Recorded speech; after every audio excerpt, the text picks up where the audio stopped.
Las aventuras de Sherlock Holmes, de Robert Barr. Con mis disculpas al Dr. Conan Doyle y su excelente libro Estudio en Escarlata. Pasé a ver a mi amigo Sherlock Holmes para escuchar lo que tenía que decir sobre el misterio de Pegram, como había acabado por llamarlo la prensa. Lo encontré tocando el violín con una expresión de dulce paz y serenidad en el rostro que nunca veía en los semblantes de quienes se encontraban a una distancia audible. Sabía que aquel aire de calma seráfica indicaba que algo irritaba profundamente a Holmes. Y tal resultó ser, en efecto, el caso, porque uno de los periódicos matutinos publicaba un artículo en el que se elogiaba la vigilancia y la competencia general de Scotland Yard. Tan grande era el desprecio de Holmes por Scotland Yard que nunca visitaba Escocia en vacaciones ni estaba dispuesto a admitir que un escocés fuera apto para otra cosa que la emigración. Dejó atentamente de lado el violín, pues sentía por mí un aprecio sincero y me saludó con su amabilidad habitual. He venido, dije, lanzándome sin preámbulos al asunto que me ocupaba la mente, para saber su opinión sobre el gran misterio de Pegram. No sé nada al respecto, respondió en voz baja, como si todo Londres no estuviera hablando de lo mismo. Holmes era curiosamente ignorante en algunos temas y anormalmente docto en otros. Me había dado cuenta, por ejemplo, de que la discusión política con él era imposible, porque no sabía quiénes eran Salisbury ni Gladstone. Eso convertía su amistad en una auténtica bendición. El misterio de Pegram ha desconcertado incluso a Gregory, de Scotland Yard. No lo dudo en absoluto, dijo mi amigo, con calma. A Gregory lo desconcertaría el movimiento perpetuo o la cuadradura del círculo, igual que un niño pequeño, así es Gregory. Era una de las cosas que siempre me gustaba de Holmes. No había en él, a diferencia de lo que ocurre en tantos otros hombres, celos profesionales. Llenó su pipa, se arrellanó en una mullida silla de brazos, colocó los pies sobre la repisa de la chimenea y entrelazó las manos detrás de la nuca. «Póngame al corriente», se limitó a decir. Barry Gibson, empecé, era corredor de la bolsa en la City. Vivía en Pegram y tenía por costumbre... «¡Adelante!», gritó Holmes, sin cambiar de posición, pero con una brusquedad que me sobresaltó. No había oído llamar a la puerta. «Discúlpeme», dijo mi amigo, riendo. «Mi invitación a entrar ha sido un tanto prematura. Estaba tan absorto en sus palabras que he hablado antes de pensar, cosa que un detective nunca debería hacer. Lo cierto es que está a punto de llegar un hombre que me lo va a contar todo acerca de ese crimen, lo cual lo liberará a usted de todo desvelo en ese sentido». «Ah, tiene una cita. En ese caso no quiero molestar», dije, levantándome. «Siéntese, no tengo ninguna cita. No sabía de esa llegada hasta que he hablado». Lo miré, embargado por el asombro. Pese a lo acostumbrado que estaba a sus extraordinarios talentos, ese hombre era para mí una sorpresa perpetua. Siguió fumando con toda tranquilidad, pero era evidente que disfrutaba con mi desconcierto. «Veo que se sorprende. Es tan sencillo que ni merece la pena hablar de ello. Resulta que, desde mi posición frente al espejo, veo reflejados los objetos de la calle. Un hombre se ha detenido, ha mirado una de mis tarjetas de visita y luego ha dirigido la vista al otro lado de la calle. He reconocido mi tarjeta porque, como sabes, son de color escarlata. Si, como dice, todo Londres está hablando del misterio, la consecuencia lógica es que me hable de él, y lo más probable es que desee consultarme al respecto. Cualquiera puede darse cuenta, además siempre «¡Adelante!». Esa vez sí que llamaron a la puerta. Entró un desconocido. Sherlock Holmes no modificó su postura relajada. «Deseo ver al señor Sherlock Holmes, el detective», dijo el desconocido, entrando en el campo de visión del fumador. «El señor Holmes es él», observé al final, puesto que mi amigo fumaba plácidamente y parecía medio dormido. «Permítame presentarme», prosiguió el hombre mientras buscaba una tarjeta de visita. «No es necesario. ¿Es usted periodista?», dijo Holmes. «Ah», respondió el desconocido, presa de cierto asombro. «De modo que me conoce». «En mi vida lo he visto ni he oído hablar de usted». «Entonces, ¿cómo diantre?» «Nada más sencillo. Escribe para un periódico vespertino. Ha publicado un artículo donde critica el libro de un amigo. La crítica le va a doler bastante y usted le expresará su compasión. Nunca sabrá quién lo ha apuñalado a menos que yo se lo diga». «¡Diablos!», exclamó el periodista. Se dejó caer en una silla y se enjugó la frente al tiempo que empalidecía. «En efecto», dijo Holmes, alargando las palabras, «es una endiablada vergüenza que se hagan tales cosas. Pero, ¿qué voulez-vous?», como dicen los franceses. Tras reponerse de la sorpresa, el periodista consiguió recomponerse un poco. «¿Le importaría decirme cómo sabe esos detalles de un hombre al cual, según afirma, no ha visto nunca?» «Rara vez hablo de estas cosas», respondió Holmes con gran serenidad. «Sin embargo, dado que el cultivo del hábito de la observación puede ayudarlo en su oficio y de ese modo, en un grado remoto, beneficiarme a mí al hacer que su periódico sea menos aburrido, se lo voy a decir. Tiene el índice y el dedo corazón manchados de tinta, lo que indica que escribe mucho. La clase de personas con esas manchas abarca dos subclases, los escribanos o contables y los periodistas. Los escribanos tienen que ser pulcros en el trabajo. En ellos la mancha de tinta es menos intensa. Tiene usted los dedos manchados con mucho descuido. Por lo tanto, es periodista. En el bolsillo lleva un periódico vespertino. Cualquiera puede llevar un periódico vespertino, pero el suyo es una edición especial que no estará en la calle hasta dentro de media hora. Así que lo habrá obtenido antes de salir de la oficina y para ello tiene que trabajar en la redacción. Hay una reseña marcada con lápiz azul. Un periodista siempre desprecia todo artículo de su diario que no haya sido escrito por él. Por lo tanto, es usted el autor del artículo marcado y sin duda está a punto de mandarlo al autor del libro reseñado. Una especialidad de su periódico es criticar todos los libros no escritos por algún miembro de la redacción. Que el autor es amigo suyo ha sido mera suposición. Todo esto no es más que un ejemplo trivial de observación normal y corriente. Caramba, señor Combs, es usted el hombre más increíble del planeta. Desde luego está usted a la altura de Gregory. Un gesto de desagrado frunció la frente de mi amigo al tiempo que dejaba la pipa en el aparador y sacaba su revólver automático de 6 disparos. ¿Pretende usted insultarme, señor? No, no, se lo aseguro. Está usted capacitado para hacerse cargo de Scotland Yard mañana mismo. Hablo en serio, completamente en serio, señor. En ese caso, que el cielo lo ampare, exclamó Holmes, alzando lentamente el brazo derecho. Me interpuse entre ellos. No dispare, grité. Estropeará la alfombra. Además, Sherlock, ¿no ve que el hombre lo dice con buena intención? Está convencido de que es un halago. Puede que tenga razón, observó el detective, arrojando descuidadamente el revólver junto a la pipa, para gran alivio del interfecto. A continuación, volviéndose hacia el periodista, dijo con su afable cortesía habitual: Creo que ha dicho que deseaba usted verme. ¿En qué puedo ayudarlo, señor Wilbur Scrivings? El periodista se sobresaltó. ¿Cómo sabe mi nombre? Dijo con voz entrecortada. Holmes hizo un gesto de impaciencia con la mano. Mire el interior de su sombrero si tiene duda respecto a su nombre. Me di cuenta entonces de que el nombre podía leerse perfectamente en el interior del sombrero de copa que Scriven sostenía boca abajo entre las manos. Habrá oído hablar, por supuesto, del misterio de Pegram. Bah, soltó el detective. Le ruego que no lo llame misterio. Tales cosas no existen. La vida sería mucho más tolerable si hubiera una vez un misterio. Nada es original.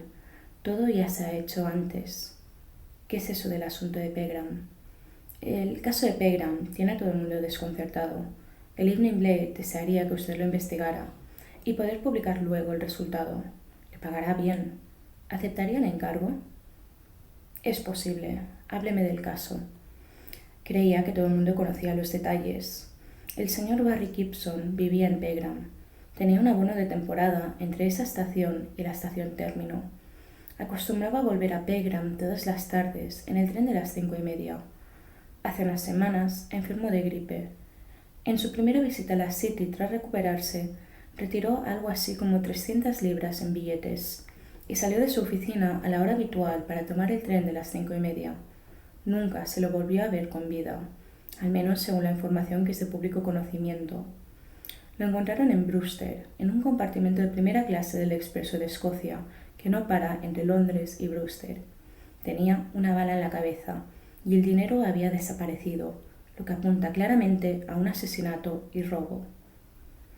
¿Y dónde está el misterio, si se me permite preguntar? El caso tiene diversas circunstancias inexplicables. Primero, ¿cómo se subió el Expreso de Escocia que parte a las 6 y no se detiene en Pegram? Segundo, los revisores de la estación término lo habrían rechazado de haber mostrado su abono, y todos los billetes vendidos para el Expreso de Escocia del día 21 han sido comprobados. Tercero, ¿cómo pudo escapar el asesino? Cuarto, los pasajeros que viajaban a uno y otro lado del compartimento en el que se halló el cuerpo no oyeron pelea ni disparo alguno. ¿Está usted seguro de que el Expreso de Escocia del día 21 no se detuvo entre Londres y Brewster? Ahora que lo menciona, sí que lo hizo. Lo detuvo una señal justo en las afueras de Pegram. Realizó una pausa de unos instantes hasta que se notificó que las vías estaban despejadas y luego reanudó la marcha. Ocurre con frecuencia, porque hay un ramal después de Pegram. Sherlock Holmes reflexionó durante unos instantes, sin dejar de fumar la pipa en silencio. Supongo que desea la solución a tiempo para la edición de mañana. Válgame el cielo, no. El director considera que habrá hecho usted un buen trabajo si logra desarrollar una teoría en el plazo de un mes. Mi estimado señor, yo no me ocupo de teorías, sino de hechos. Si le resulta cómodo venir a verme mañana a las 8 de la mañana, le proporcionaré todos los detalles con tiempo suficiente para la primera edición. No tiene sentido dedicar demasiado tiempo a un asunto tan sencillo como el caso de Pegram. Buenas tardes, señor. Scrivens quedó tan asombrado que fue incapaz de devolver el saludo. Se marchó sin poder articular palabra, y lo vi alejarse por la calle con el sombrero aún en la mano. Sherlock Holmes volvió a adoptar su postura relajada habitual, con las manos entrelazadas detrás de la nuca. El humo le salió de entre los labios en rápidas bocanadas al principio, y luego a intervalos más prolongados. Vi que estaba llegando a una conclusión, de modo que no dije nada. Finalmente, habló con su tono más distraído. No deseo dar la impresión de obrar de forma precipitada, Watson, pero voy a tomar el expreso de Escocia esta tarde. ¿Le importaría acompañarme? Dios mío, exclamé, echando una ojeada al reloj. No tiene usted tiempo, son ya más de las 5. Hay tiempo de sobra, Watson, tiempo de sobra, murmuró sin cambiar de posición. Tardó 1 minuto y medio en cambiarme las zapatillas y la bata por las botas y el abrigo, 3 segundos para el sombrero, 25 segundos hasta la calle, 42 segundos de espera para conseguir un cabriolé y luego 7 minutos hasta la estación término antes de que salga el expreso. Me agradará contar con su compañía. Me sentí más que contento de tener el privilegio de acompañarlo. Resultaba muy interesante contemplar el funcionamiento de una mente tan inescrutable. Cuando el coche entró bajo el elevado techo de hierro forjado de la estación, observé que un gesto de fastidio le cruzaba el rostro. Nos hemos adelantado 15 segundos, comentó mirando el gran reloj. Me molesta que aparezcan estos errores de cálculo. El gran expreso de Escocia estaba a punto de emprender su largo viaje. El detective palmeó el hombro de uno de los jefes de tren. Habrá usted oído hablar del llamado misterio de Pegram, ¿no es así? Desde luego, señor. Justamente ocurrió en este tren. ¿En serio? ¿Y en él sigue todavía el mismo vagón? Pues lo cierto es que sí, señor, respondió bajando la voz. Pero comprenderá que tenemos que ser discretos al respecto. De otro modo, los pasajeros no querrían viajar en él. Por supuesto. No sabrá por azar si alguien ocupa el compartimento en el que se encontró el cuerpo. Una dama y un caballero, señor. Yo mismo los he acomodado. Tendría la bondad de hacerme el favor, dijo el detective, deslizando con habilidad medio soberano en la mano del jefe de tren, de acercarse a la ventanilla e informarles de un modo casual de la tragedia que ha tenido lugar en ese compartimento. No faltaría más, señor. Seguimos al jefe de tren, y nada más comunicar la información, un grito sofocado se oyó en el interior del vagón. Un instante después, de él salió una dama seguida de un caballero de rostro rubicundo que miró al jefe de tren con aire ceñudo. Entramos en el compartimento ya vacío y Combs dijo: «Nos gustaría estar solos hasta llegar a Brewster». «Me ocuparé de ello, señor», dijo el jefe de tren, mientras cerraba la puerta. Cuando el agente ferroviario se hubo marchado, le pregunté a mi amigo qué esperaba encontrar en el compartimento que arrojara luz sobre el caso. «Nada», fue su lacónica respuesta. «Entonces, ¿para qué viene?» «Únicamente para confirmar las conclusiones a las que ya he llegado». «¿Y puedo preguntar cuáles son esas conclusiones?» «Por supuesto», respondió el detective, con un deje de languidez en la voz. «Le ruego que se fije, primero, en que este tren se encuentra entre 2 andenes, y que se puede entrar por cualquiera de los lados. Toda persona familiarizada durante años con la estación será consciente de semejante hecho. Esto explica el modo en que el señor Gibson subió al tren antes de que partiera». «Pero la puerta de este lado está cerrada», objeté intentando abrirla. «Por supuesto, pero todos los abonados tienen una llave. Eso explica que el jefe de estación no lo viera y también la ausencia de billete. Y permítame mencionarle algunos datos sobre la gripe. La temperatura del paciente sube varios grados por encima de lo normal y entonces tiene fiebre. Una vez que la enfermedad ha seguido su curso, la temperatura cae 3/4 de grado por debajo de lo normal. Estos hechos le serán desconocidos, imagino, puesto que es usted médico». Admití que así era. Bien, la consecuencia de esa caída de la temperatura es que la mente del convaleciente se ve asaltada por ideas suicidas. Es en ese momento cuando los amigos deben vigilarlo, y fue en ese momento cuando los amigos del señor Barry Gibson no lo vigilaron. ¿Se acuerda del día 21, verdad? ¿No? Fue un día de lo más deprimente. Niebla por todas partes y barro bajo los pies.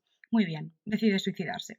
No desea ser identificado en la medida de lo posible, pero olvida que lleva el abono. Según mi experiencia, un hombre que está a punto de suicidarse siempre olvida algo. Pero, ¿cómo explica la desaparición del dinero? el dinero no tiene nada que ver con el asunto. Si era un hombre sagaz y conocía la estupidez de Scotland Yard, es probable que enviara los billetes a un enemigo. O si no, puede que se los diera a un amigo. No hay nada más adecuado para preparar la mente a la autodestrucción que la perspectiva de un viaje nocturno en el Expreso de Escocia. La vista desde las ventanillas del tren a su paso por la parte norte de Londres resulta particularmente propicia para suscitar ideas de aniquilación. ¿Y qué ocurrió con el arma? Es justo el detalle sobre el que deseo cerciorarme. Discúlpeme un momento.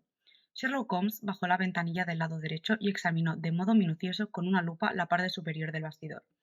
A continuación emitió un suspiro de alivio y volvió a subir la ventana. Justo lo que esperaba, observó hablando más consigo mismo que conmigo. Hay una pequeña muesca en la parte superior del marco. Es de tal naturaleza que solo puede haberla causado el gatillo de una pistola que cae de la mano inerte de un suicida. Su intención era arrojar el arma por la ventana, pero le fallaron las fuerzas. Habría podido caer dentro del compartimento. Sin embargo, rebotó en la ventana y se encuentra entre la hierba a unos 3,5 metros del rail exterior. Y la única pregunta que queda por contestar es dónde tuvo lugar el suceso, y la posición exacta de la pistola calculada en kilómetros desde Londres, aunque eso, por fortuna, es demasiado sencillo para que requiera siquiera una explicación. ¡Santo cielo, Sherlock!, exclamé. ¿Cómo puede considerar que eso es sencillo? A mí me parece imposible de calcular. Cruzábamos en ese momento el norte de Londres a toda velocidad, y el gran detective se echó para atrás en el asiento, cerrando los ojos y con todas las señales de tedio. Al final habló con voz cansina. La verdad es que es muy elemental, Watson, pero siempre estoy dispuesto a complacer a un amigo. De todos modos, me sentiré aliviado cuando sea usted capaz de entender por sí mismo el ABC de la investigación, si bien estaré dispuesto a ayudarlo con las palabras de más de 3 sílabas. Tras haber resuelto suicidarse, Gibson quiso lógicamente llevar a cabo su acción antes de llegar a Brewster, porque en ese punto se examinan de nuevo los billetes. Cuando el tren empezó a frenar en la señal cerca de Pegram, llegó a la falsa conclusión de que se estaba deteniendo en Brewster. El hecho de que el disparo no se oyera se explica por el chirrido de los frenos de aire, además del ruido del propio tren. Es posible que al mismo tiempo sonara también el silbato. Al ser un expreso veloz, el tren se detendría lo más cerca posible de la señal. Los frenos de aire detienen el tren en el doble de su propia longitud, digamos el triple en este caso. Muy bien, en el triple de la longitud de este tren desde el poste de señales en dirección a Londres, deduciendo la mitad de su longitud, puesto que este vagón se encuentra situado en el medio, encontrará usted la pistola. ¡Maravilloso!, exclamé. Banal, murmuró Holmes. En ese momento, el silbato sonó de modo estridente y notamos el rechinar de los frenos. ¡Ahí está otra vez la señal de Pegram!, gritó Holmes con algo casi similar al entusiasmo. Esto sí que es suerte. Vamos a bajar aquí, Watson, para comprobar el asunto. Cuando el tren se detuvo, salimos por el lado derecho de la vía férrea. La locomotora resollaba con impaciente frente a la luz roja, que cambió a verde en cuanto dirigí la vista hacia ella. El tren empezó a moverse cada vez a mayor velocidad, y el detective contó los vagones y anotó el número. Era ya de noche, con una finísima luna suspendida en el cielo occidental que arrojaba una penumbra misteriosa sobre las relucientes vías. Los faroles traseros del tren desaparecieron en una curva, y la señal volvió de nuevo al torvo rojo. La magia negra de la solitaria noche en aquel extraño lugar me impresionó, pero el detective era un hombre sumamente práctico.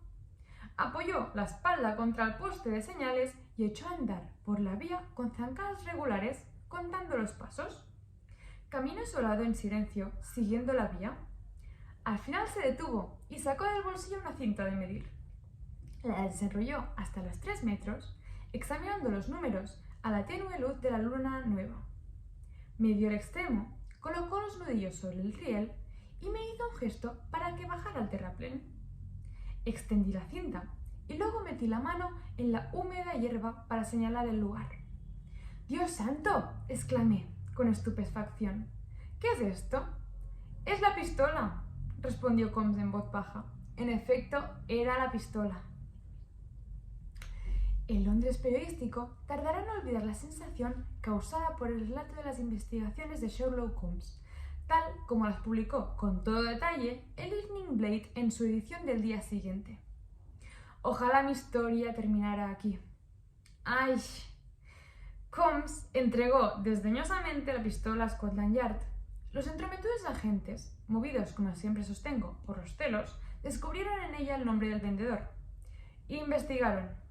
El vendedor testificó que, hasta donde él sabía, el arma nunca había estado en posesión del señor Gibson. La había vendido a un hombre cuya descripción coincidía con la de un delincuente al que la policía vigilaba desde hacía tiempo. Lo detuvieron y él decidió colaborar con la justicia para librarse de la horca. Parece ser que el señor Gibson, que era un hombre melancólico y taciturno, y que solía volver a su casa en un compartimento que ocupaba solo él, con lo cual escapaba a todas las miradas, había sido asesinado en el camino que llevaba a su casa. Tras robarle, los malhechores debatieron sobre la forma de deshacerse del cuerpo, un tema del que siempre se ocupa una mente criminal de primer orden antes de cometer su fechoría. Decidieron colocarlo sobre las vías férreas para que lo arrollara el expreso de Escocia, que no tardaría en pasar. No habían acarreado el cuerpo hasta la mitad del terraplén cuando el expreso llegó y se detuvo. El jefe de tren salió y se encaminó en dirección contraria a ellos para hablar con el maquinista. En ese instante, a los asesinos se les ocurrió la idea de colocar el cadáver en un vagón de primera clase vacío. Abrieron la puerta con la llave del muerto. Cabe suponer que la pistola se les cayó cuando subían el cuerpo al vagón. La treta de colaboración con la justicia no funcionó y Scotland Yard insultó de modo ignominioso a mi amigo Sherlock Holmes, enviándole un pase para presenciar el ahorcamiento de aquellos miserables.